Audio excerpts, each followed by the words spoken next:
राधे राधे मित्रों, देखिए आज के वीडियो में पाठ करेंगे रमा एकादशी के महात्म्य के बारे में। देखिए कार्तिक मास के कृष्ण पक्ष की रमा एकादशी का महात्म्य हम जानेंगे सीधे ग्रंथ से।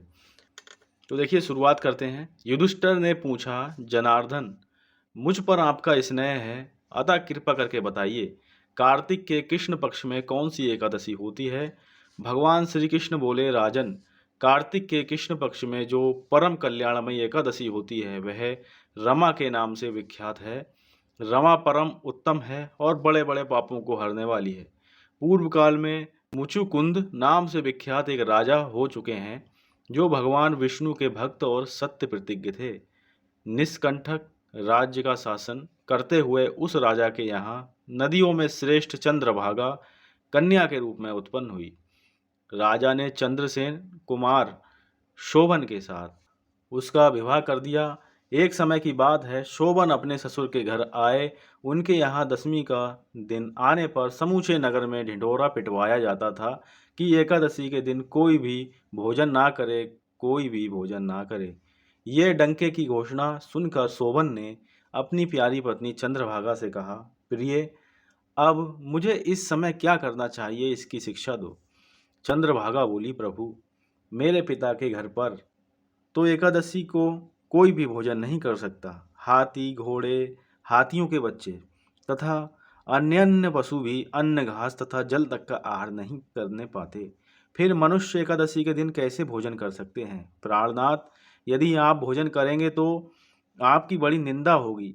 इस प्रकार मन में विचार करके अपने चित्त को दृढ़ कीजिए। शोभन ने कहा, प्रिय तुम्हारा कहना सत्य है, मैं भी आज उपवास करूंगा।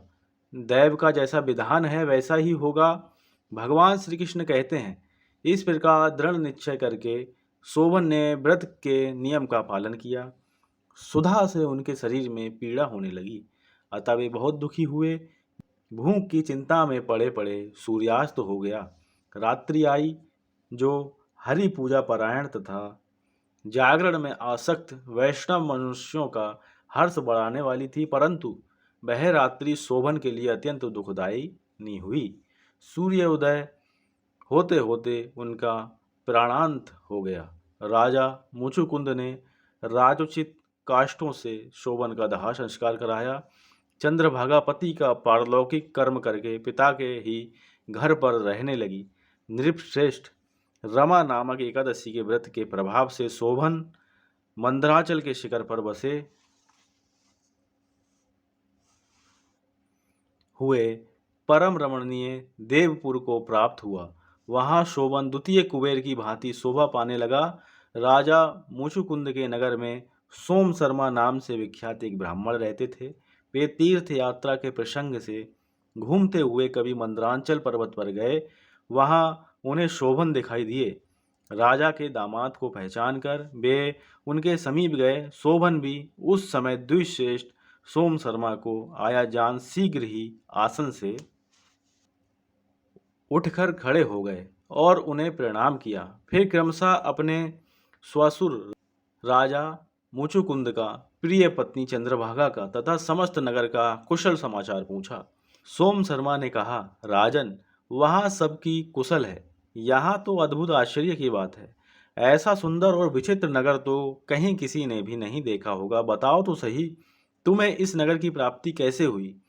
शोभन बोले, द्विश्रेष्ठ कार्तिक के कृष्ण पक्ष में जो रमा नाम की एकादशी होती है उसी का व्रत करने से मुझे ऐसे नगर की प्राप्ति हुई है। ब्राह्मण, मैंने श्रद्धाहीन होकर इस उत्तम व्रत का अनुष्ठान किया था, इसलिए मैं ऐसा मानता हूँ कि यह नगर सदा स्थिर रहने वाला नहीं है।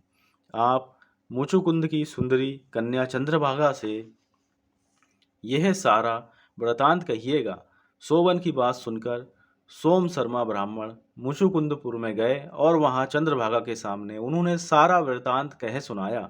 सोम शर्मा बोले, सुबह मैंने तुम्हारे पति को प्रत्यक्ष देखा है तथा इंद्रपुरी के समान उनके दुर्धर्ष नगर का भी अवलोकन किया है। वे उसे अस्थिर बतलाते थे, तुम उसको स्थिर बनाओ।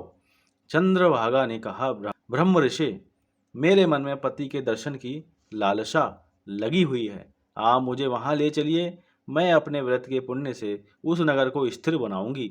भगवान श्री कृष्ण कहते हैं, राजन, चंद्रभागा की बात सुनकर सोम शर्मा उसे साथ ले मंदरांचल पर्वत के निकट वामदेव मुनि के आश्रम पर गए। वहां ऋषि के मंत्र की शक्ति तथा एकादशी सेवन के प्रभाव से चंद्रभागा का शरीर दिव्य हो गया तथा उसने दिव्य गति प्राप्त कर ली। इसके बाद वह पति के समीप गई। उस समय उसके नेत्र हर्षोल्लास से खिल रहे थे। अपनी प्रिय पत्नी को आई देख शोभन को बड़ी प्रसन्नता हुई।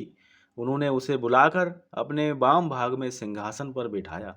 तदनंतर चंद्रभागा ने हर्ष में भरकर अपने प्रियतम से यह वचन कहा, नाथ, मैं हित की बात कहती हूँ, सुनिए। पिता के घर में रहते समय जब मेरी अवस्था 8 वर्ष से अधिक हो गई, तभी से लेकर आज तक मैंने जो एकादशी के व्रत किए हैं और उनसे मेरे भीतर जो पुण्य संचित हुआ है, उसके प्रभाव से यह नगर कल्प के अंत तक स्थिर रहेगा तथा सब प्रकार के मनोवांछित वैभव से समृद्धिशाली होगा।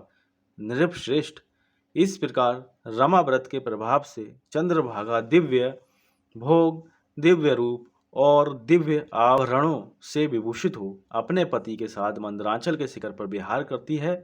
राजन, मैंने तुम्हारे समक्ष रमा नामक एकादशी का वर्णन किया है। यह चिंतामणि तथा कामधेनु के समान सब मनोरथों को पूर्ण करने वाली है। मैंने दोनों पक्षों के एकादशी व्रतों का पापनाशक महात्मा बताया है। जैसे कृष्ण पक्ष की एकादशी है, वैसे ही शुक्ल पक्ष की भी एकादशी है। उनमें भेद नहीं करना चाहिए। जैसे सफ़ेद रंग की गाय हो या काले रंग की, दोनों का दूध एक सा ही होता है। इसी प्रकार दोनों पक्षों की एकादशियां समान फल देने वाली होती हैं। जो मनुष्य एकादशी व्रतों का महात्मा सुनता है, वह सब पापों से मुक्त हो श्री विष्णु लोक में प्रतिष्ठित होता है। इस प्रकार से आपने सीधे ग्रंथ के माध्यम से एकादशी व्रत का महात्मा जाना। एक बार प्रेम से बोलेंगे, जय श्री राधे, जय श्री कृष्ण।